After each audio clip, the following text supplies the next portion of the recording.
اعوذ باللہ من الشیطان الرجیم، بسم اللہ الرحمن الرحیم۔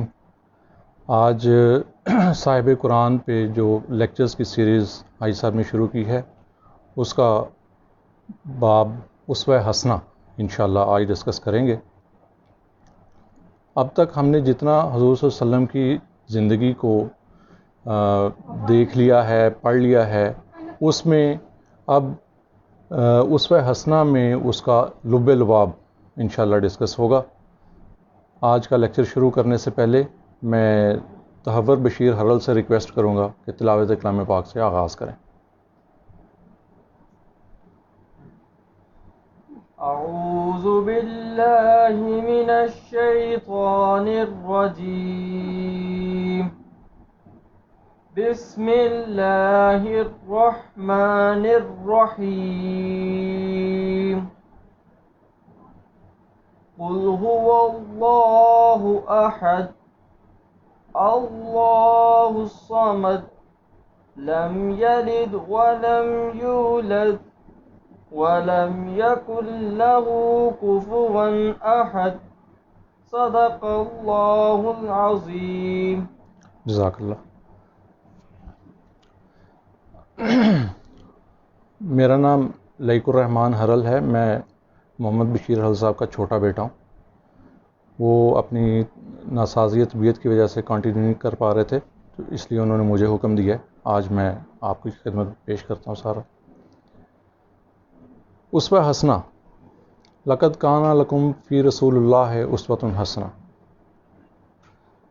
سیرت النبی کے مطالعہ کا فائدہ تو یہ ہے کہ ہم اپنی زندگیوں کو محسن انسانیت صلی اللہ علیہ وآلہ وسلم کے نقوش حیات کی روشنی میں ایسے تعمیر کریں اور اسوہ حسنہ کے مطابق اپنی زندگی کے ہر شعبہ میں ایسی اصلاح کریں کہ سیرت پاک کا رنگ ہمارے اندر بھی جھلکنے لگے۔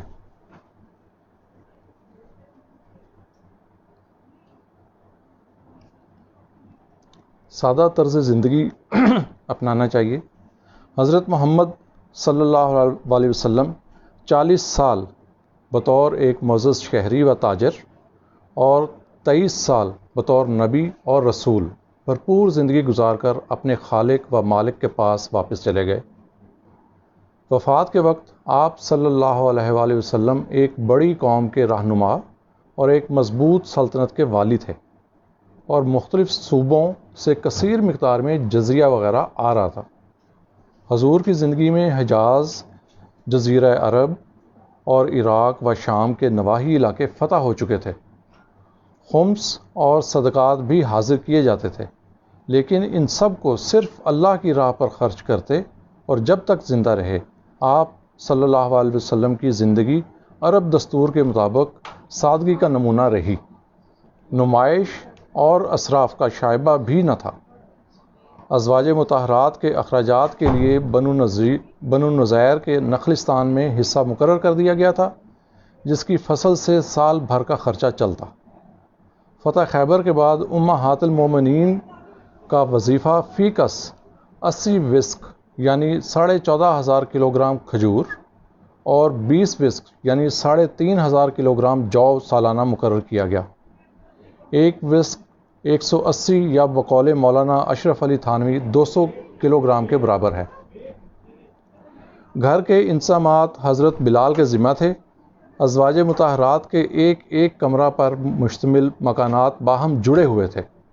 دیواریں کچی مٹی کی اور چھت کھجور کے پتوں کی تھیں۔ بارش کی صورت میں اوپر کمبل لپیٹ دیتے۔ دیواروں میں سوراخ بھی تھے۔ گھر میں سامان کا اندازہ اس سے ہوتا ہے کہ آٹا چھاننے کی چھلنی تک نہ تھی۔ حضرت حفصہ کے گھر میں آپ کا بستر ایک ٹاٹ تھا جسے دوہرا کر لیا جاتا۔ سب سے اعلیٰ گدا حضرت عائشہ کے مکان میں تھا، جو چمڑے میں کھجور کے پتے بھر کر بنایا گیا تھا۔ ایک ایسا وقت بھی آیا کہ آپ کے حرم میں 9 ازواج مطہرات تھیں۔ ان میں سے اکثر خوشحال اور معزز گھرانوں سے آئی تھیں اور ناز و نعمت میں پلی تھیں، لطیف غذاؤں اور فاخرہ لباسوں کی عادی رہ چکی تھیں۔ لیکن اس سب کے باوجود حضور صلی اللہ علیہ وآلہ وسلم نے اپنی ذات کی طرح ان سب کو بھی انتہائی سادگی کا خوگر بنایا۔ حضرت عائشہ صدیقہ رضی اللہ تعالی عنہا سب سے محبوب تھیں، لیکن انہیں بھی کنگن پہنے ہوئے دیکھا تو ٹوک دیا۔ تمام اہل و عیال کو ریشمی لباس اور سونا استعمال کرنے کی ممانعت تھی۔ حضرت فاطمہ رضی اللہ تعالی عنہا آپ کی محبوب ترین اولاد تھیں، لیکن ان کو حضور کی محبت سے کوئی دنیاوی فائدہ نہیں ہوا۔ چکی پیس پیس کر ہاتھوں میں چھالے پڑ جاتے، مشک میں پانی بھر بھر کر لانے سے سینے پر گٹے پڑ جاتے، گھر میں جھاڑو دیتے دیتے کپڑے میل سے اٹھ جاتے، اور چولہے کے پاس بیٹھے بیٹھے کپڑے دھوئیں سے سیاہ ہو جاتے۔ ایک دفعہ مال غنیمت آیا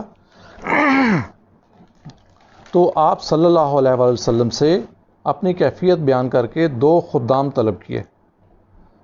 سرکار دو عالم نے خدام دینے کی بجائے رات سونے سے قبل 33 مرتبہ سبحان اللہ، 33 مرتبہ الحمدللہ اور 34 مرتبہ اللہ اکبر کے وظیفہ کی تلقین فرمائی، اور دنیا کی بجائے آخرت پر نظر رکھنے کی نصیحت کر کے تشفی فرما دی۔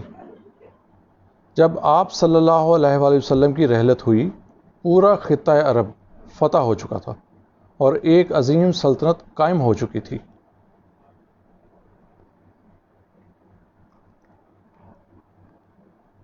لیکن آپ کے ترکہ میں صرف مقوقس مصر کی طرف سے بھیجے ہوئے خچر کے علاوہ صرف چند تلواریں تھیں۔ سونا، چاندی، قیمتی لباس یا کوئی دیگر ساز و سامان خانہ عطر میں موجود نہ تھا۔ چند سکے یاد آئے تو ازواج مطہرات کو کہہ کر اسی وقت خیرات کروا دیے۔ ایلا کے دنوں میں جب حضرت عمر فاروق آپ صلی اللہ علیہ وآلہ وسلم سے ملاقات کرنے ان کے چوبارہ پر گئے تو آپ صلی اللہ علیہ وآلہ وسلم کھجور کی چٹائی پر لیٹے ہوئے تھے اور چٹائی کے نشانات آپ کے بدن پر نظر آ رہے تھے۔ سن 10 ہجری میں جب حج کرنے گئے تو آپ صلی اللہ علیہ وآلہ وسلم کی اونٹنی کا پالان پرانا اور مرمت طلب تھا۔ آپ نے بدن پر سستی سی ایک سادہ چادر اوڑھ رکھی تھی۔ حضور نبی کریم صلی اللہ علیہ وآلہ وسلم کے مشن کا مقصد کسی بھی طرح ذاتی مفاد، اقتدار یا آسائش و سہولت نہ تھا، بلکہ خالق کائنات نے حضور کو قیامت تک کے لیے انسانی معاشرہ کی اصلاح کی خاطر ایک نظام ترتیب دینے اور اس کی عملی تشکیل کر کے دکھانے کے لیے مبعوث فرمایا تھا، اور حضور صلی اللہ علیہ وآلہ وسلم یہ فریضہ سر انجام دینے میں کمال بے غرضی اور کامیابی کے ساتھ سرخرو ہوئے، اور رخصت ہونے سے پہلے یہ اعلان فرما گئے کہ لوگوں گواہ رہنا، میں نے اپنا فرض ادا کر دیا۔ رسول اللہ صلی اللہ علیہ وآلہ وسلم کا سراپا، آپ کا قد درمیانہ تھا، نہ طویل قامت تھے نہ کوتاہ، بدن چھریرا تھا، کندھے کشادہ اور بال قدرے گھنگریالے تھے، چہرہ قدرے گول تھا لیکن رخسار زیادہ پرگوشت نہ تھے۔ آپ کا رنگ گورا گلابی تھا، نہ خالص سفید نہ گندمی، آنکھیں سیاہ، فراخ اور سرخی مائل سرمگی، پلکیں لمبی اور داڑھی گھنی تھی۔ سینہ پر ناف تک بالوں کی ہلکی سی لکیر تھی، لیکن باقی جسم بالوں سے خالی تھا۔ سر کے بال سیاہ گھنگریالے، لمبے، گھنے اور دونوں کانوں کی لو تک پہنچتے تھے۔ شروع میں بالوں میں مانگ نہیں نکالتے تھے، لیکن بعد میں نکالا کرتے۔ بازو اور کندھوں پر بال تھے۔ ہاتھ اور پاؤں کی انگلیاں پرگوشت تھیں، ہتھیلیاں کشادہ اور ملائم تھیں، پنڈلیاں پتلی اور ایڑیاں باریک تھیں۔ آپ صلی اللہ علیہ وآلہ وسلم چلتے تو قدرے جھٹکے سے پاؤں اٹھاتے اور تیز رفتار سے چلتے تھے، گویا کسی ڈھلوان پر چل رہے ہوں۔ سامنے کے دونوں دانت الگ الگ تھے، ناک اونچی تھی اور پیٹ سینہ سے آگے بڑھا ہوا نہیں تھا۔ آپ صلی اللہ علیہ وسلم کا سر بڑا، چہرہ پاکیزہ، کشادہ اور پرملاحت تھا۔ چمکتا رنگ، نہ توند نکلی ہوئی نہ سر کے بال گرے ہوئے، آواز میں قدری بھاری پن، بلند گردن، تابناک چہرہ، باریک و پیوست ابرو، پسندیدہ خو، خاموش باوقار شخصیت، تر و تازہ شاخ کی مانند خوش منظر، گویا دل بستگی کے لیے ہوئے، دور سے دیکھنے میں سب سے تابناک اور پرجمال، قریب سے نہایت خوبصورت و حسین۔ اجنبی آپ صلی اللہ علیہ وآلہ وسلم کو پہلی دفعہ دیکھتا تو مرعوب ہو جاتا، شناسا ہو جاتا تو محبت کرنے لگتا۔ شیریں کلام، واضح الفاظ، تمام گفتگو موتیوں کی لڑی جیسے پروئی ہوئی۔ وفات کے وقت صرف کنپٹی کے بالوں میں کچھ سفیدی آئی تھی، سر کے چند بال سفید تھے اور ہونٹ کے نیچے داڑھی میں چند بال سفید ہوئے تھے۔ آپ صلی اللہ علیہ وآلہ وسلم کی دیانت، امانت اور شرافت کے ساتھ ساتھ آپ کی شخصیت نہایت باوقار تھی۔ جوانی میں آپ ایک حسین جوان تھے۔ آپ کی آنکھیں سیاہ، بال چمکدار سیاہ اور لمبے تھے جو دونوں شانوں تک پہنچے ہوئے تھے، اور عرب رواج کے مطابق درمیان سے مانگ نکالتے تھے۔ بات چیت میں زیادہ تر ایسے تبسم فرماتے کہ دانتوں کی سفیدی نظر آتی۔ خوبصورتی کے علاوہ آپ کے بدن سے خوشبو آتی۔ آپ گفتگو ایسے فرماتے کہ ہر لفظ ذہن میں اترتا چلا جاتا۔ الفاظ کا انتخاب اور طرز تکلم بہت پرتاثیر تھا۔ آپ جو کچھ ارشاد فرماتے، سننے والے کے ذہن میں ایسا بیٹھ جاتا کہ فراموش نہ ہو سکتا۔ آپ صلی اللہ علیہ وسلم کے کندھوں کے پیچھے بائیں شانہ کے پاس کبوتر کے انڈے کے برابر سرخ ابھرا ہوا گوشت تھا جس پر تل اور بال تھے۔ یہ نشان مہر نبوت کے طور پر مشہور ہے۔ سر کے بال اکثر شانے تک لٹکے رہتے تھے، بالوں میں اکثر تیل ڈالتے اور ایک دن چھوڑ کر ایک دن کنگھی کرتے۔ رسول اکرم صلی اللہ علیہ وآلہ وسلم عربوں کا مروج لباس ہی زیب تن فرماتے۔ آپ صلی اللہ علیہ وآلہ وسلم کا عام لباس قمیض، تہمد اور چادر تھی جس کی آستین گھٹنے تک ہوتی تھی۔ ٹخنے ننگے رکھتے تھے۔ ایک بار تنگ آستین کا رومی جبہ بھی پہنا۔ پاجامہ کبھی استعمال نہیں فرمایا۔ آپ دھاری دار یمنی چادر پسند فرماتے تھے، کبھی کبھی سیاہ اونی چادر بھی پہنتے۔ پگڑی ہمیشہ کالے رنگ کی پہنتے جس کے نیچے سر سے چپکی ہوئی ٹوپی ہوتی۔ اونچی ٹوپی کبھی استعمال نہیں فرمائی۔ آپ صلی اللہ علیہ وآلہ وسلم جب عمامہ پہنتے تو شملہ دونوں شانوں کے درمیان چھوڑتے، کبھی کبھی بغیر شملہ کے بھی عمامہ پہنتے۔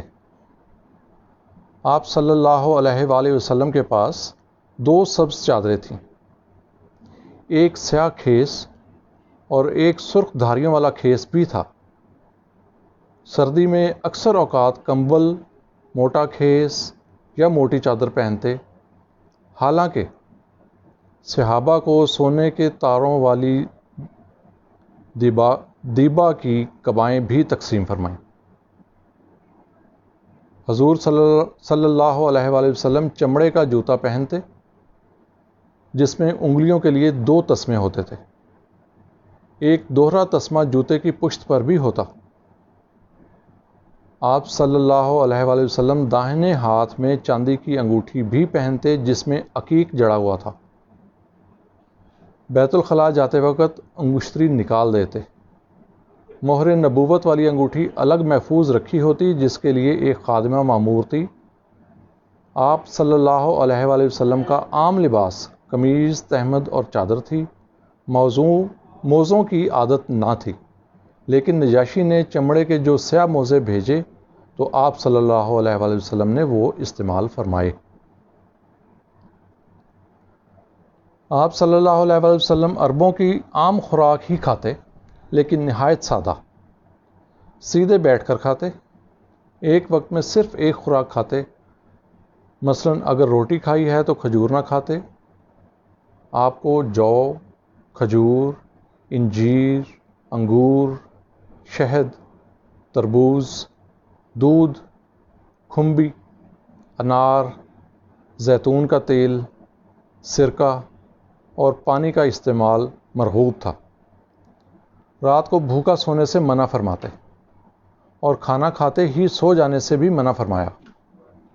فرماتے کہ 1/3 معدہ کھانے سے بھریں، 1/3 پانی سے اور 1/3 معدہ خالی چھوڑیں تاکہ وہ اپنا کام کر سکے۔ جب آپ صلی اللہ علیہ وآلہ وسلم نے حبشہ کے نجاشی اور روم کے قیصر کو خط لکھے تو صحابہ کی تجویز پر ان خطوط پر ثبت کرنے کے لیے چاندی کی انگوٹھی بنوائی، جس میں اوپر تلے سطروں میں محمد رسول اللہ لکھا تھا۔ اس کا عکس ہمارے یہاں بھی عام ہے۔ یہ انگوٹھی داہنے ہاتھ کی انگلی میں پہنتے اور صرف مہر لگانے کے وقت استعمال فرماتے۔ خوشبو کا استعمال عرب کے شرفاء میں عام تھا۔ کعبہ کے غلاف حتیٰ کہ دیواروں پر بھی خوشبو ملی جاتی۔ رسول اللہ صلی اللہ علیہ وآلہ وسلم اپنی نفاست طبع کے مطابق نہایت نفیس خوشبو استعمال کرتے۔ مشک اور عنبر بہت پسند تھیں۔ کبھی کبھی مجلس میں خوشبو کی انگیٹھیاں بھی جلائی جاتی۔ حنا کی خوشبو کو پسند نہیں فرماتے تھے، اس لیے حضرت عائشہ بال نہیں رنگتی تھیں۔ آپ کا حکم تھا کہ جمعہ کے دن مسجد میں خوشبو کی انگیٹھی جلائی جائے اور نماز جمعہ کے لیے لوگ نہا دھو کر آئیں۔ لہسن، پیاز اور مولی کی بو شدید ناپسند تھی اور حکم تھا کہ کوئی یہ چیزیں کھا کر مسجد نہ آئے۔ رنگوں میں آپ کو زرد رنگ بہت پسند تھا۔ کبھی کبھی تو پگڑی سمیت سارے کپڑے اسی رنگ میں رنگوا کر پہنتے۔ لباس میں سرخ رنگ مردوں کے لیے سخت ناپسند تھا۔ حضور صلی اللہ علیہ وسلم نے فرمایا، میں مکارم اخلاق کی تکمیل کرنے آیا ہوں، اور خود اللہ تعالیٰ نے آپ کی تعریف میں فرمایا، وَإِنَّكَ عَلَىٰ خُلْقٍ عَظِيمٍ، یعنی آپ اخلاق کے عظیم مرتبہ پر فائز ہیں۔ آپ صلی اللہ علیہ وآلہ وسلم سب سے زیادہ جرأت مند تھے اور سخاوت میں سب سے بڑھ کر تھے۔ فقر کا خوف کبھی دامن گیر نہیں ہوا، اور شجاعت ایسی کہ جب اچھے جاں بازوں کے پاؤں اکھڑ گئے تو آپ صلی اللہ علیہ وآلہ وسلم اپنی جگہ قائم رہے۔ نہایت نرم طبیعت، ہمیشہ سچ بولنے والے اور وعدے کے پکے تھے۔ آپ نہ ترش رو تھے نہ لغو گو۔ آپ صلی اللہ علیہ وآلہ وسلم ہنستے تو صرف تبسم فرماتے، کہا نہیں لگاتے تھے۔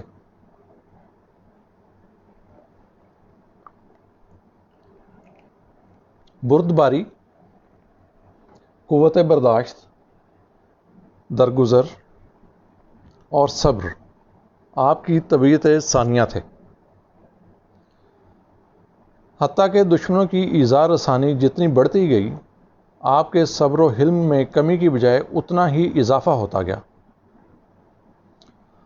آپ نے اپنی ذات کے لیے کبھی انتقام نہیں لیا، اگر غصہ آتا تو جلد راضی ہو جاتے۔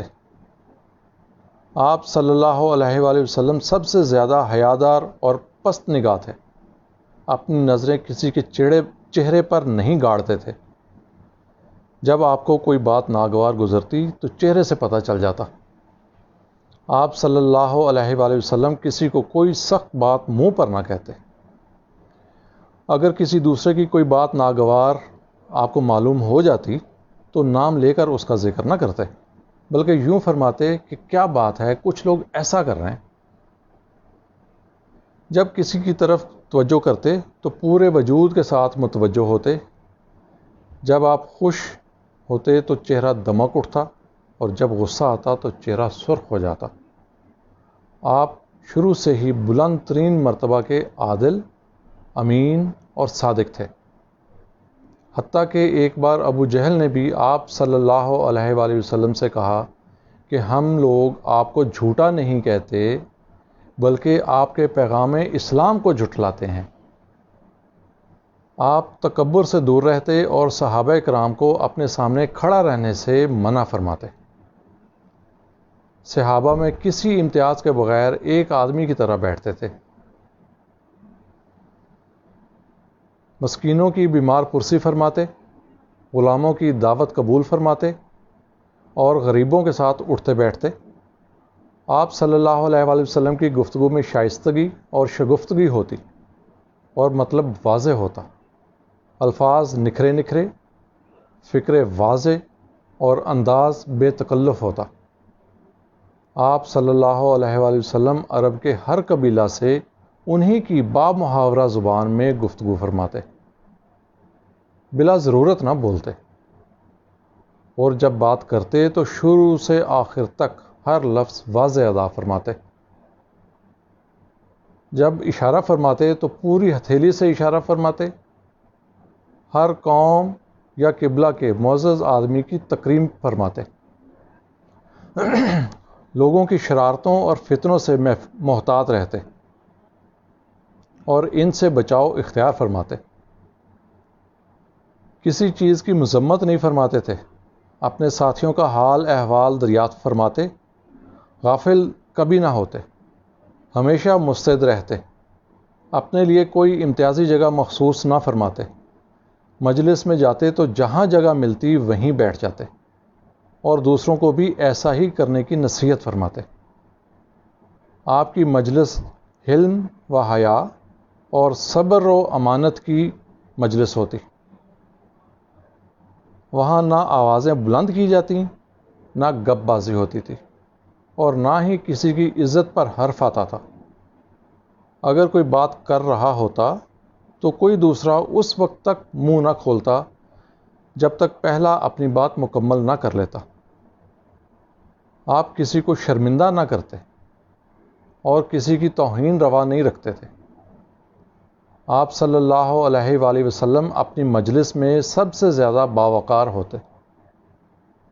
اگر کوئی شخص نامناسب بات کرتا تو بس منہ پھیر لیتے، کسی کا نقص نہ نکالتے اور کسی کی مذمت نہ فرماتے۔ اپنے آپ کو نمائش اور ریا،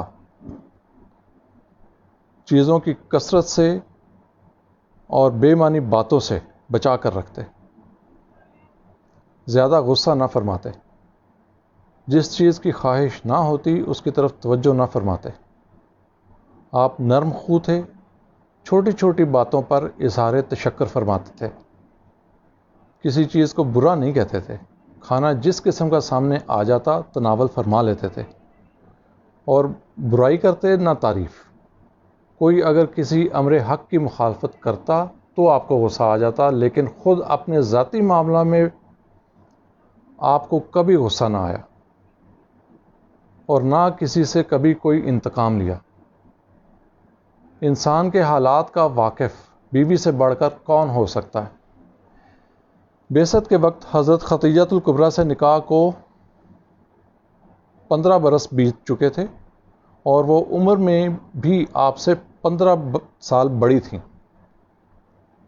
پہلی وحی سے جب آپ صلی اللہ علیہ وآلہ وسلم پر گھبراہٹ طاری ہوئی تو انہوں نے آپ کو ان الفاظ میں تسلی دی تھی، خدا کی قسم اللہ آپ کو کبھی رسوا نہیں کرے گا، کیونکہ آپ صلہ رحمی کرتے ہیں، درد مندوں کا بوجھ اٹھاتے ہیں، تہی دستوں کا بندوبست کرتے ہیں، مہمانوں کی ضیافت کرتے ہیں اور حق کے مصائب پر اعانت کرتے ہیں۔ حضرت عائشہ صدیقہ رضی اللہ تعالی عنہا کی روایات سے کچھ اقتباسات پیش ہیں۔ آپ صلی اللہ علیہ وآلہ وسلم کسی کو برا بھلا نہیں کہتے تھے۔ آپ صلی اللہ علیہ وآلہ وسلم برائی کے بدلے میں برائی نہ کرتے بلکہ درگزر کرتے اور فرما دیتے اور معاف فرما دیتے۔ آپ کو جب دو باتوں کا اختیار دیا جاتا تو وہ اختیار فرماتے جو آسان ہوتی بشرطے کہ گناہ نہ ہو۔ آپ نے کبھی کسی سے ذاتی معاملہ میں انتقام نہیں لیا۔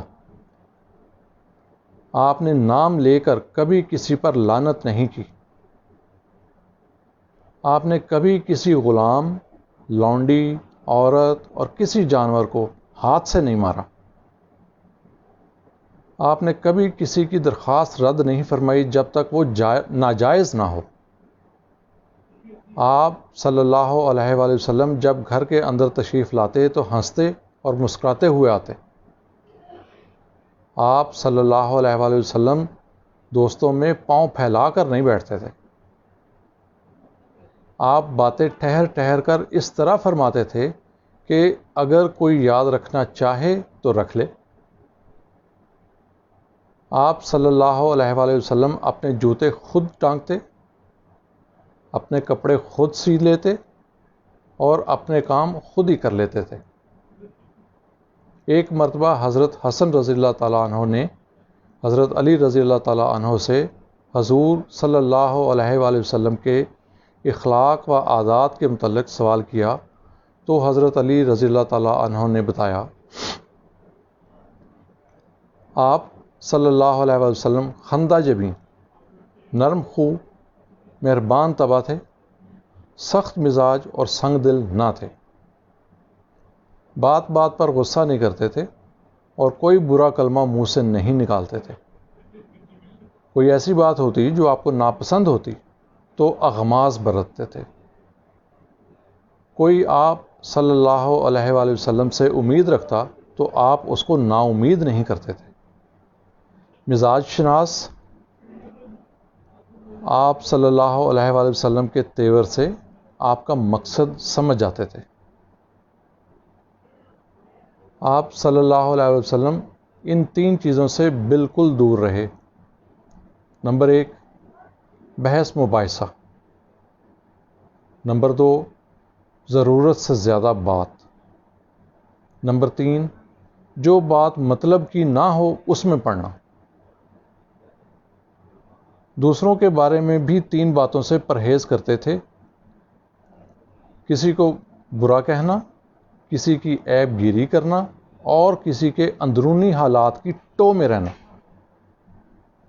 آپ صلی اللہ علیہ وآلہ وسلم بات صرف وہ کرتے جس کا کوئی مقصد یا نتیجہ نکل سکتا۔ جب آپ کلام کرتے تو صحابہ رضی اللہ تعالی عنہ اس طرح خاموش ہو کر سنتے گویا ان کے سروں پر کبوتر بیٹھے ہیں۔ لوگ جن باتوں پر ہنستے آپ بھی مسکرا دیتے، جن پر لوگ تعجب کرتے آپ بھی کرتے۔ کوئی باہر کا آدمی، اجنبی یا بدو اگر بے باکی سے گفتگو کرتا تو تحمل فرماتے۔ دوسروں کے منہ سے اپنی تعریف سننا پسند نہ کرتے۔ اگر کوئی احسان کا شکریہ ادا کرتا تو قبول فرماتے۔ جب تک خود بولنے والا چپ نہ ہو جاتا اس کی بات درمیان سے نہیں کاٹتے تھے۔ نہایت فیاض، نہایت راست گو، نہایت نرم طبیعت اور نہایت خوش صحبت تھے۔ حضرت خدیجہ رضی اللہ تعالیٰ عنہ کے پہلے شوہر سے ایک صاحبزادے کا نام ہند تھا۔ انہوں نے حضرت امام حسن رضی اللہ تعالیٰ عنہ سے کے پوچھنے پر بتایا کہ آپ صلی اللہ علیہ وآلہ وسلم ہمیشہ متفکر رہتے، اکثر چپ رہتے اور بے ضرورت کبھی بات نہ کرتے۔ جب کبھی مسرت کی کیفیت ہوتی تو آنکھیں نیچی ہو جاتی اور مسکراہٹ بکھر جاتی، کبھی زیادہ ہنسی آتی تو دانت نظر آ جاتے۔ بدوؤں میں عادت تھی کہ سرے راہ بول براز کر دیتے یا امراء کسی برتن میں پیشاب کر لیتے۔ آپ صلی اللہ علیہ وسلم نے سخت ناپسند اور نہایت سختی سے منع فرمایا۔ سر عام تھوکنے کو تو سرے سے معیوب سمجھا ہی نہیں جاتا تھا، لیکن رسول اللہ نے بے حد ناپسند فرمایا۔ اور سختی سے منع فرمایا۔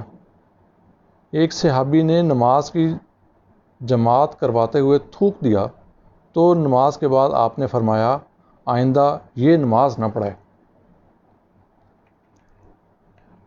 آپ صلی اللہ علیہ وسلم کو گھوڑے کی سواری مرغوب تھی اور گھڑ دوڑ کے مقابلے بھی منعقد کرواتے۔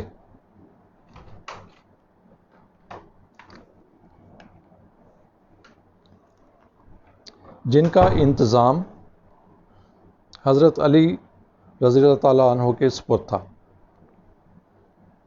ایک دفعہ آپ نے اپنا ذاتی گھوڑا مقابلہ میں دوڑایا تو وہ جیت گیا، جس پر آپ کو بہت خوشی ہوئی۔ اونٹوں کی دوڑ میں آپ کی سواری کا ناکا غضبہ ہمیشہ جیت جاتا۔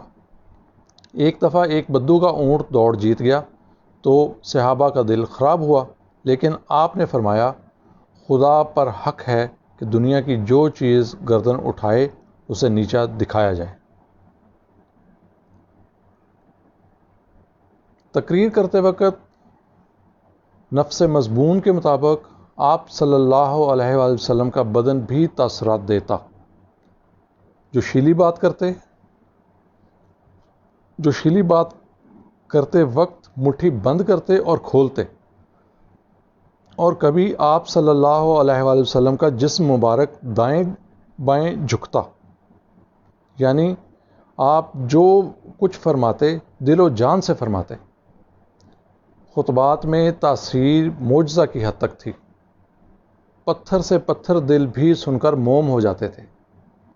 مکہ میں آپ صلی اللہ علیہ وآلہ وسلم نے ایک دفعہ سورہ نجم کی آیات تلاوت فرمائیں تو ایسا اثر ہوا کہ آپ صلی اللہ علیہ وآلہ وسلم کے ساتھ مسلمان تو مسلمان، بڑے بڑے کفار بھی سجدہ میں گر پڑے۔ چاشت کی نماز آپ صلی اللہ علیہ وآلہ وسلم مکہ میں بھی صحن حرم میں ادا فرماتے، کیونکہ یہ نماز قریش کے مذہب میں بھی موجود تھی، اگرچہ قبل از اسلام اس میں رکوع نہیں ہوتا تھا، اس لیے ہمیں ورکعوا مع الراکعین کا حکم ہے۔ راتوں کو اٹھ اٹھ کے نمازیں پڑھا کرتے تھے، بعض اوقات نماز پڑھ کے سو جاتے، کچھ دیر بعد اٹھ بیٹھتے اور پھر نماز ادا کرتے۔ مختلف صحابہ سے مختلف روایات ہیں۔ رمضان کے مہینے میں عبادات کا شغف بہت بڑھ جاتا اور آخری عشرہ میں اعتکاف فرماتے اور رات رات بھر بیدار رہتے۔ قرآن مجید کی تلاوت روزانہ بالعموم نماز عشاء کے بعد فرماتے۔ ذکر الہی اور تسبیحات دن رات، اٹھتے بیٹھتے چلتے پھرتے آپ کی زبان پر جاری رہتی۔ میدان جنگ میں بھی یہی عالم ہوتا۔ آپ پر کیسی کیسی آزمائشیں آئیں، لیکن آپ کے پائے استقلال میں لغزش نہیں آئی۔ اس طرح ایسی عظیم کامیابیاں بھی حاصل ہوئیں جیسے مکہ سے بے بسی میں نکل کر آنے کے 8 سال بعد فاتحانہ داخل ہوئے تو بھی آپ کا سر جھکا ہوا تھا اور زبان پر اللہ کی حمد جاری تھی۔ اوائل نبوت میں سورہ والضحیٰ میں آپ کو تسلی دینے کے بعد فرمایا گیا فَأَمَّا الْيَتَامَى وَأَمَّا الْيَتِيمَ فَلَا تَقْهَرْ وَأَمَّا السَّائِلَ فَلَا تَنْهَرْ وَأَمَّا بِنِعْمَةِ رَبِّكَ فَحَدِّثْ۔ یتیم پر سختی نہ کرنا، مانگنے والے کو جھڑک کر جواب نہ دینا، اور اپنے اللہ کے احسانات کو یاد کرتے رہنا۔ تاریخ شاہد ہے کہ آپ صلی اللہ علیہ وآلہ وسلم زندگی بھر اس پر حرف بہ حرف عمل پیرا رہے۔ اگر کوئی بات ناگوار ہوتی تو بھی دل شکنی نہ فرماتے۔ یہودیوں میں رواج عام تھا کہ عورتوں کے ایام ماہواری کے دوران ان کے ساتھ کھانا پینا بھی چھوڑ دیتے۔ مدینہ آنے پر جب صحابہ نے آپ صلی اللہ علیہ وآلہ وسلم سے اس بارے میں پوچھا تو حکم نازل ہوا کہ ایام کے دوران مجامعت کے علاوہ کچھ بھی منع نہیں۔ اس پر یہودیوں نے کہنا شروع کیا کہ یہ شخص ہر بات میں ہماری مخالفت کرتا ہے۔ یہ سن کر دو صحابہ نے آ کر عرض کیا کہ اگر یہ بات ہے تو کیوں نہ ہم مجامعت کر لیا کریں۔ یہ سن کر آپ کا چہرہ ناگواری سے سرخ ہو گیا اور وہ دونوں چلے گئے۔ آپ نے بعد میں ان کی دلجوئی کے لیے ان کے گھر کھانے کی کچھ چیزیں بھیجیں تاکہ انہیں احساس ہو جائے کہ آپ صلی اللہ علیہ وآلہ وسلم ناراض نہیں ہیں۔ آپ صلی اللہ علیہ وآلہ وسلم کی اولاد اور نواسے آپ کے سامنے فوت ہوئے۔ آنکھیں بھر آئیں لیکن صبر کا پیمانہ ہاتھ سے نہیں چھوٹا۔ ہمدم و ہم عمر چچا حمزہ غزوہ احد میں شہید ہو گئے تو نہایت دکھ ہوا، لیکن انصار کی خواتین آپ کے در اقدس پر آ کر بیان کرنے لگیں تو منع فرما دیا۔ آپ کے محبوب پروردہ خاص حضرت زید بن حارث اور چچا زاد حضرت جعفر کی غزوہ موتا میں شہادت کی خبر آئی تو آنکھیں آنسوؤں سے بھر گئیں، لیکن سب کو صبر کی تلقین فرمائی۔ دوسری طرف وہ وقت بھی آیا جب فتوحات کی کثرت بیت المال کو لبالب بھر دیتی، لیکن آپ کی اپنی اور اہل خانہ کی زندگی فقر و فاقہ میں ہی گزری۔ جو مال آتا غرباء پر اور مسلمانوں کی عمومی مدد پر خرچ ہو جاتا۔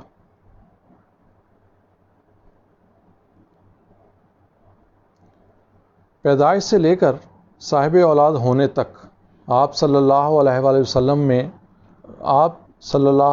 وسلم نے مکہ میں سادہ، شائستہ، پروکار اور قابل احترام زندگی گزاری۔ آپ سے کبھی نہ جھوٹ، نہ خیانت، نہ مبالغہ، نہ غصہ، نہ جھنجھلاہٹ، نہ اشتعال، نہ داستان گوئی، نہ فضول گفتار، نہ فضول خرچی اور نہ عامیانہ مشاغل سرزد ہوئے۔ عائلی، سماجی اور تجارتی زندگی میں آپ صلی اللہ علیہ وآلہ وسلم کو شریف، معتبر اور معاشرہ کے ایک معزز اور محترم رکن کی حیثیت حاصل رہی۔ آپ صلی اللہ علیہ وآلہ وسلم ایک خوشحال اور دیانتدار تاجر تھے۔ بیرون خانہ آپ کی شناخت نہایت راست گو، الصادق اور نہایت قابل بھروسہ الامین کی حیثیت سے رہی۔ ضرورت مندوں کی اعانت ہمیشہ خوش دلی کے ساتھ کرتے اور کمزوروں کے ساتھ شفقت اور ہمدردی سے پیش آتے۔ آپ نے زندگی بھر ظاہری شان و شوکت کو اپنے قریب نہیں پھٹکنے دیا، صرف عطر کے استعمال میں نفاست اور غیر معمولی لطافت کا لحاظ رکھتے، کیونکہ اس عہد میں خوشبو کا استعمال اس حد تک عام تھا کہ لوگ پینے کے پانی میں بھی خوشبو ڈالتے۔ آپ صلی اللہ علیہ وآلہ وسلم دوسرے عربوں کی طرح قناعت پسند تھے۔ کھانے پینے کا فطری تقاضا پورا کرنے کے لیے جو میسر آ جاتا کھا لیتے، کبھی کبھار کھاتے، البتہ حج کے موقع پر قربانی کیا کرتے اور گوشت بھی کھاتے۔ آپ کے بعد خلفائے راشدین نے بھی اس زمانے میں ایسی ہی سادہ زندگی بسر کی۔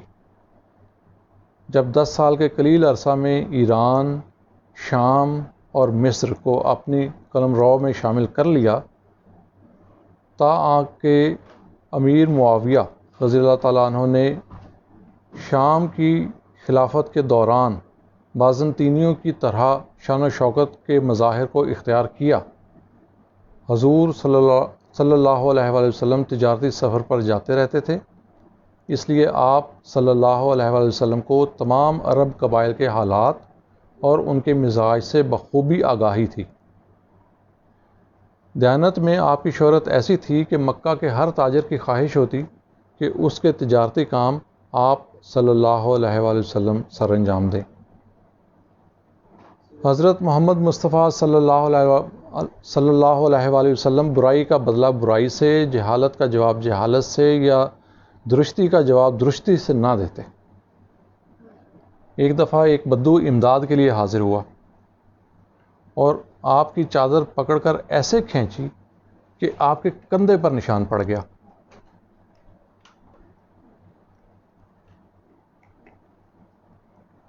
اور بولا، اے محمد صلی اللہ علیہ وآلہ وسلم، میرے ان 2 اونٹوں پر اللہ کا دیا ہوا مال لدوا دیں۔ اس کی بدتمیزی دیکھ کر صحابہ کو غصہ آ گیا، لیکن رسول اللہ مسکرا کر بولے، سنو، مال تو اللہ کا دیا ہوا ہے اور میں اللہ کا بندہ ہوں، لیکن یہ جو تم نے مجھ سے بدتمیزی کی ہے اس کا بدلہ لیا جائے گا۔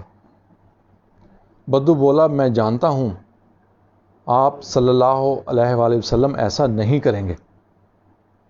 آپ نے پوچھا، آخر کیوں نہیں کروں گا؟ اس پر بدو نے کہا، اس لیے کہ آپ برائی کا جواب برائی سے نہیں دیا کرتے۔ آپ نے صحابہ کو کہا کہ اس کو ایک اونٹ پر جو اور دوسرے اونٹ پر کھجوریں لاد دیں۔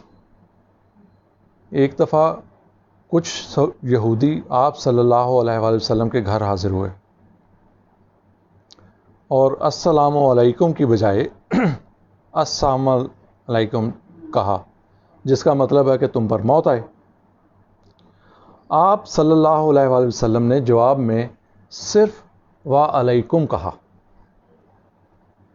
حضرت عائشہ رضی اللہ تعالی عنہ جو پاس بیٹھی تھیں برداشت نہ کر سکیں اور غصہ سے بولی، موت تم پر آئے، اللہ کی لعنت ہو اور اللہ کا غضب نازل ہو۔ اس پر حلم و برداشت کے پیکر نبی آخر الزمان صلی اللہ علیہ وسلم نے حضرت عائشہ کو اس طرح سے منع فرمایا کہ عائشہ، تمہیں سخت بات نہیں کہنی چاہیے۔ ایک بار کسی سفر میں آپ صلی اللہ علیہ وآلہ وسلم اکیلے ایک درخت سائے میں سستا رہے تھے، تو ایک مشرک دبے پاؤں آیا۔ آپ صلی اللہ علیہ وآلہ وسلم کی تلوار اٹھائی اور آپ پر تان کر بولا، بولو محمد صلی اللہ علیہ وآلہ وسلم، اب تمہیں کون مجھ سے بچا سکتا ہے؟ آپ سکون کے ساتھ مسکراتے ہوئے بولے، میرا اللہ۔ اور اس کے بعد حملہ آور کے ساتھ ایسی نرم گفتگو کی، وہ داخل اسلام ہو گیا۔ جنگ بدر کے قیدیوں میں عمیر بن وہب کا بیٹا وہب بھی شامل تھا۔ عمیر بن وہب کا بیٹا وہب، عمیر ایک چالاک اور عیار آدمی تھا جو رسول اللہ صلی اللہ علیہ وآلہ وسلم سے دلی اناد رکھتا تھا۔ اس نے ایک اور دشمن رسول صفوان بن امیہ سے مشاورت کر کے تلوار زہر میں بجھائی اور بیٹے کی رہائی کے بہانے رسول اللہ صلی اللہ علیہ وآلہ وسلم کے قتل کے ارادہ سے مدینہ جا پہنچا۔ مسجد نبوی میں داخل ہو رہا تھا تو حضرت عمر رضی اللہ تعالیٰ عنہ نے اس کے گلے میں لٹکی تلوار کی نیام کی پٹی سے اس کی گردن دبوچ لی اور آپ صلی اللہ علیہ وآلہ وسلم کے سامنے پیش کر دیا۔ عمیر اپنی خباثت کے لیے مشہور تھا، اس لیے حضرت عمر رضی اللہ تعالیٰ عنہ اس سے چھوڑتے ہوئے صحابہ سے کہا کہ اس سے خبردار رہنا، یہ نہایت خطرناک ہے۔ لیکن رسول اللہ صلی اللہ علیہ وآلہ وسلم نے کمال شفقت سے اسے فرمایا، ہاں عمیر، کیسے آنا ہوا؟ اس نے قیدی بیٹے کی بات کی تو آپ صلی اللہ علیہ وآلہ وسلم نے فرمایا، عمیر، سچ سچ بتاؤ، تم کس مقصد سے آئے ہو؟ اس نے پھر کہا، اپنے قیدی بیٹے کی رہائی کے لیے۔ اس پر رسول اللہ نے اسے صفوان بن امیہ کے ساتھ اس کی پوری گفتگو سنا دی تو عمیر بے اختیار پکار اٹھا، اشہد ان رسول اللہ، اشہد انک رسول اللہ، یعنی میں مان گیا کہ آپ صلی اللہ علیہ وآلہ وسلم اللہ کے سچے رسول ہیں، اور داخل اسلام ہو گیا۔ آپ صلی اللہ علیہ وآلہ وسلم کی خندہ پیشانی اور حلم و برداشت کا ہی معجزہ ہے کہ قتل کے ارادے سے آنے والے بھی آپ کے فدائی ہو جاتے تھے۔ ایسی کئی مثالیں ملتی ہیں۔ ایک بدو مسجد نبوی میں آپ صلی اللہ علیہ وآلہ وسلم سے ملنے آیا، کچھ دیر بعد اٹھ کر مسجد ہی کے ایک کونے میں پیشاب کرنے لگ گیا۔ صحابہ اسے منع کرنے لگے تو آپ نے فرمایا، پیشاب کرنے کے دوران اسے پریشان نہ کرو، جب وہ پیشاب کر چکا تو شفقت سے اسے پاس بٹھا کر ارشاد فرمایا، مساجد میں پیشاب کرنا یا گندگی پھیلانا جائز نہیں۔ یہ صرف اللہ کے ذکر، نماز اور قرآن پڑھنے کے لیے بنائی گئی ہیں۔ وہ اعرابی بے ساختہ کہہ اٹھا، میرے ماں باپ آپ صلی اللہ علیہ وآلہ وسلم پر قربان، آپ نے نہ مجھے مارا، نہ ڈانٹا اور نہ گالی دی۔ حضرت انس بن مالک رضی اللہ تعالیٰ عنہ 10 سال کی عمر میں رسول اللہ صلی اللہ علیہ وآلہ وسلم کے ساتھ بطور خادم منسلک ہوئے۔ جب آپ صلی اللہ علیہ وآلہ وسلم کی وفات تک 8-9 سال آپ کی خدمت میں رہے۔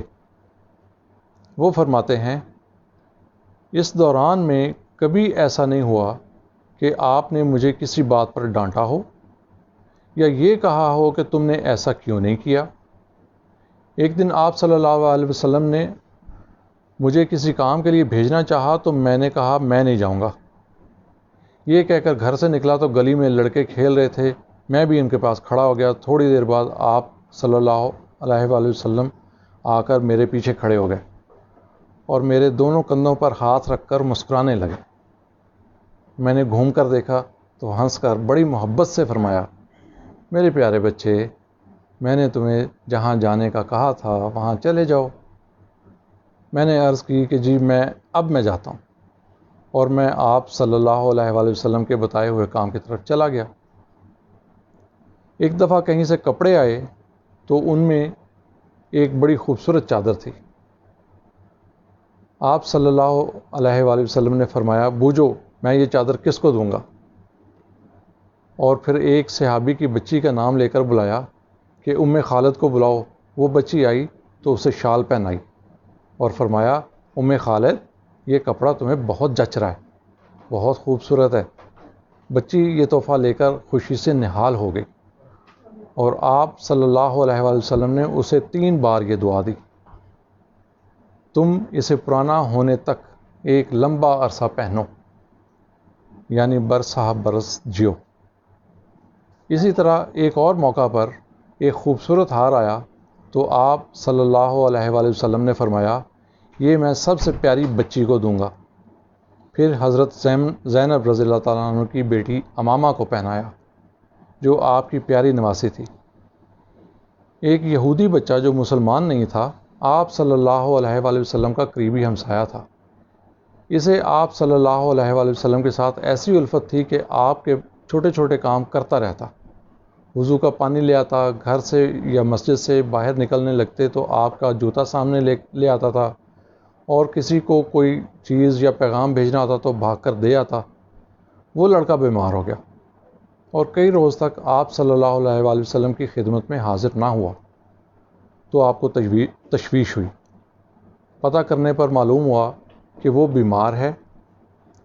آپ صلی اللہ علیہ وآلہ وسلم اس کے گھر تشریف لے گئے تو دیکھا کہ وہ قریب المرگ ہے اور اس کا باپ پاس بیٹھا ہے۔ آپ نے شفقت بھری نگاہوں سے دیکھتے ہوئے بچے کے قریب منہ کر کے اسے کلمہ شہادت پڑھا دیا۔ بچے کے ہونٹوں سے کلمہ شہادت ادا ہوا اور اس کی روح پرواز کر گئی۔ تو آپ صلی اللہ علیہ وآلہ وسلم نے فرمایا، اللہ کا شکر ہے جس نے بچے کو میری وجہ سے جہنم کی آگ سے بچا لیا۔ آپ صلی اللہ علیہ وآلہ وسلم کی یہ عادت تھی کہ جب انصار سے ملنے کے لیے جاتے تو ان کے بچوں کو سلام کہتے اور ان کے سر پر ہاتھ پھیرتے۔ جب گلی میں بچوں کے پاس سے گزرتے تو انہیں السلام علیکم کہتے اور بچوں کی دلچسپی کی چھوٹی موٹی گفتگو کرتے۔ ایک دفعہ ایک بچہ اپنے پالتو پرندہ کے مر جانے پر افسردہ تھا۔ آپ صلی اللہ علیہ وآلہ وسلم نے اس کے سر پر ہاتھ رکھ کر مسکراتے ہوئے کہا، یار تمہارے پرندے کو کیا ہو گیا؟ آپ صلی اللہ علیہ وآلہ وسلم کے اسی حسن سلوک کی وجہ سے بچے آپ صلی اللہ علیہ وآلہ وسلم کو دیکھ کر بہت خوش ہوتے۔ بچوں کی طرح غلاموں کے لیے بھی آپ صلی اللہ علیہ وآلہ وسلم ہمیشہ حسن سلوک کی تلقین کرتے۔ آپ صلی اللہ علیہ وآلہ وسلم فرماتے، بچوں تمہارے یہ خادم تمہارے بھائی ہیں جنہیں اللہ نے تمہارے ماتحت کر دیا ہے۔ جس کسی کا بھائی اس کے ماتحت ہوا، اسے چاہیے کہ جو خود کھائے وہی اس کو کھلائے، اور جیسا خود پہنے ویسا ہی اسے پہنائے۔ غلاموں کی طاقت سے بڑھ کر ان پر کام کا بوجھ نہ ڈالو، اور جو شخص اپنے غلام کو مارے گا اس کا کفارہ یہ ہے کہ اس غلام کو آزاد کر دے۔ خطبہ حج الوداع میں بھی آپ صلی اللہ علیہ وآلہ وسلم نے غلاموں کے ساتھ حسن سلوک کی خاص طور پر یاد دہانی کروائی ہے۔ جو شخص ملنے کے لیے حاضر ہونا چاہتا دروازے پر کھڑا ہو کر پہلے السلام علیکم کہتا، پھر پوچھتا کیا میں اندر آ سکتا ہوں؟ آپ صلی اللہ علیہ وآلہ وسلم خود کسی سے ملنے جاتے تو اسی طرح اجازت مانگتے تھے۔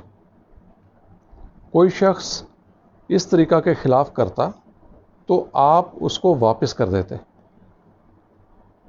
ایک دفعہ بنو عامر کا ایک شخص آیا اور دروازہ پر کھڑا ہو کر پکارا کہ اندر آ سکتا ہوں؟ آپ صلی اللہ علیہ وآلہ وسلم نے فرمایا کہ جا کر ان کو اجازت طلبی کا طریقہ سکھا دو، یعنی پہلے سلام کرے پھر اجازت مانگے۔ ایک دن صفوان بن امیہ نے جو قریش کے رئیس اعظم تھے، حضرت صلی اللہ علیہ وآلہ وسلم کے پاس اپنے بھائی کلدہ کے ہاتھ دودھ، ہرن کا بچہ اور لکڑیاں بھیجیں۔ کلدہ یوں ہی بے اجازت چلے آئے۔ آپ صلی اللہ علیہ وآلہ وسلم نے فرمایا کہ واپس جاؤ اور سلام کر کے اندر آؤ۔ ایک دفعہ حضرت جابر رضی اللہ تعالیٰ عنہ زیارت کو آئے اور دروازہ پر دستک دی۔ آپ صلی اللہ علیہ وآلہ وسلم نے پوچھا کون ہے؟ وہ بولے میں۔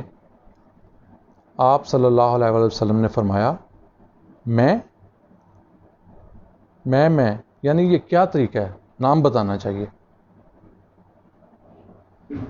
جب آپ صلی اللہ علیہ وآلہ وسلم خود کسی کے گھر جاتے تو دروازہ کے دائیں یا بائیں جانب کھڑے ہوتے اور کہہ کر اذن طلب فرماتے۔ آپ عین دروازہ کے سامنے اس وجہ سے کھڑے نہ ہوتے کہ اس وقت تک دروازوں پر پردہ ڈالنے کا رواج نہ تھا۔ اگر صاحب خانہ اجازت نہ دیتا تو پلٹ آتے۔ چنانچہ ایک دفعہ حضرت صلی اللہ علیہ وآلہ وسلم اسد بن عبادہ کے گھر تشریف لائے اور باہر کھڑے ہو کر اذن طلبی کے لیے السلام علیکم ورحمۃ اللہ کہا۔ سعد رضی اللہ تعالیٰ عنہ اس طرح آہستہ اسلام کا جواب دیا کہ حضرت صلی اللہ علیہ وآلہ وسلم نے نہیں سنا۔ حضرت سعد کے فرزند قیس بن سعد نے کہا کہ آپ رسول اللہ کو اندر آنے کی اجازت کیوں نہیں دیتے؟ حضرت سعد نے کہا چپ رہو، رسول اللہ بار بار سلام کریں گے جو ہمارے لیے برکت کا سبب ہوگا۔ حضرت صلی اللہ علیہ وآلہ وسلم نے دوبارہ السلام علیکم کہا اور سعد رضی اللہ تعالیٰ عنہ نے بھی اسی طرح جواب دیا۔ حضرت صلی اللہ علیہ وآلہ وسلم نے تیسری دفعہ پھر اسی طریقہ سے اذن طلب کیا، اور جب کوئی جواب نہ ملا تو آپ واپس چلے۔ حضرت سعد رضی اللہ تعالیٰ عنہ نے آپ کو جاتے دیکھا تو دوڑ کر گئے اور عرض کی کہ میں آپ کا سلام سن رہا تھا لیکن آہستہ جواب دیتا تھا کہ آپ صلی اللہ علیہ وآلہ وسلم بار بار سلام فرما دیں۔